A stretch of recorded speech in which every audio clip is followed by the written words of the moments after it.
ഇതൊക്കെ കാണുമ്പോൾ ഉണ്ടല്ല, ദേഷ്യമാണോ സങ്കടമാണോ എന്താണെന്നൊരു ഐഡിയ ഇല്ല. ഇത് നമ്മുടെ വൈറ്റില പാലത്തിൻ്റെ മുകളിൽ നിന്നുള്ള ദൃശ്യമാണ് ഈ കാണുന്നത്. ഇത് താഴത്തല്ല, വൈറ്റില ജംഗ്ഷനിൽ സാധാരണ ട്രാഫിക് ബ്ലോക്ക് ഉണ്ടാകാറുണ്ട്. ഇത് മുകൾ വശം.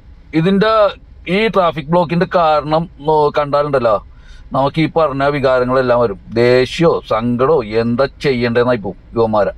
വേറെ ഒന്നുമില്ല, നമ്മുടെ കോടികൾ ടാക്സിനത്തിൽ നമ്മളെ പിഴിഞ്ഞെടുക്കുന്ന സർക്കാരുകളും അതേപോലെ തന്നെ അവർക്ക് സഹായമായിട്ട് പ്രവർത്തിക്കുന്ന MVDകൾ നമ്മളെ പിഴിഞ്ഞ് പരിപ്പെടുക്കണം. അതായത് എന്തെല്ലാം രീതിയിൽ ഫൈൻ അടിച്ചിട്ട് നമ്മുടെ കയ്യിൽ നിന്ന് ഊറ്റിയെടുക്കാൻ പറ്റുമോ അതൊക്കെ ഊറ്റിയെടുക്കണ നമ്മുടെ ഉദ്യോഗസ്ഥന്മാരുണ്ടല്ലോ, അവർ, അതേപോലെ നിയമപാലകർ, ട്രാഫിക് പോലീസ്, ഇവർക്കൊന്നും, അതേപോലെ ഹൈവേ അതോറിറ്റി നമ്മുടെ ടോളൊക്കെ പിരിച്ചുണ്ടാക്കുന്നുണ്ടല്ല ആ ടീം, അതേപോലെ തന്നെ ഈ PWDൻ്റെ ആൾക്കാർ, ഉദ്യോഗസ്ഥന്മാർ, മനസ്സിലായി. ഇതൊന്നും കാണാൻ അവർക്ക് കാഴ്ചയില്ല. ഈ ട്രാഫിക് ബ്ലോക്കിൻ്റെ കാരണം എന്താണെന്ന് നോക്കിയാലുണ്ടല്ലോ, നമുക്ക് ചിരിയല്ല വേണ്ടത്, നമുക്ക് ദേഷ്യവും സങ്കടമൊക്കെ കൂടി വരും. ഞാൻ അത് കാണിച്ചു തരാം കേട്ടോ നിങ്ങൾക്ക്, ഈ ട്രാഫിക് ബ്ലോക്ക് എന്തുകൊണ്ട് ഉണ്ടാകണം എന്നുള്ളത്.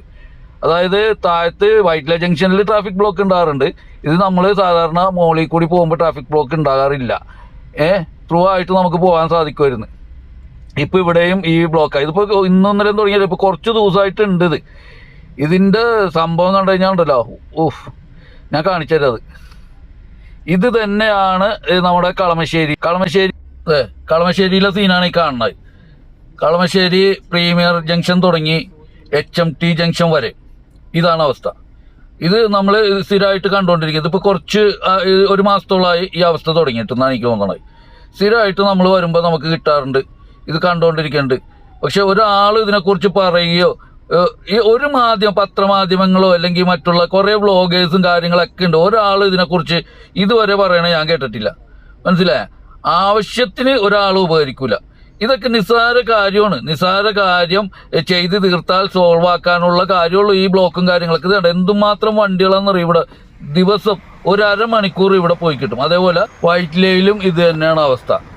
അപ്പോൾ നമുക്ക് വൈറ്റ്ലയിലേക്ക് തിരിച്ചു പോകാം, അതായിരിക്കും നല്ലത്. അതുകൊണ്ട് വൈറ്റ്ലയിൽ എന്താ ബ്ലോക്ക് ഉണ്ടാകാനുള്ള കാരണമെന്ന് ഞാനിപ്പോൾ കാണിച്ചു തരാം. ഈ പൊതുജനങ്ങളുടെ ചെലവിൽ തിന്ന് കൊഴുത്ത് സുഖിച്ച് ജീവിക്കുന്ന ഈ ഉദ്യോഗസ്ഥന്മാരും സർക്കാർ ജീവനക്കാരും ഇവരൊന്നും ഇത് കാണുന്നില്ലെന്നാണ് ഞാൻ ആലോചിക്കുന്നത്. ഇതിന് ഉത്തരവാദിത്തപ്പെട്ടവരൊന്നും ഇത് കാണുന്നില്ല. ഇവർക്കൊക്കെ കുരുടന്മാരാണ് ഇവർക്കൊന്നും കണ്ണില്ലേ? ഇവരൊക്കെ ഒന്ന് ശ്രദ്ധിച്ചാൽ തീരാവുന്ന പ്രശ്നമല്ലേ ഉള്ളത്. ഇത് തന്നെ അവസ്ഥ. അപ്പോൾ ഇതിൻ്റെ രണ്ടിൻ്റെ കാരണം ഏതാണ്ട് ഒന്ന് തന്നെയാണ്. അപ്പോൾ അതെന്താണെന്നുള്ളത് നമുക്കിതേത് ഇവിടെ കാണാൻ പറ്റും. ഇപ്പോൾ നമ്മൾ അതിനടുത്തെത്താറായിട്ടുണ്ട്. വണ്ടികളെല്ലാം മൂവ് ആയിക്കൊണ്ടിരിക്കുന്നതാണ്. കണ്ടാ ഞാൻ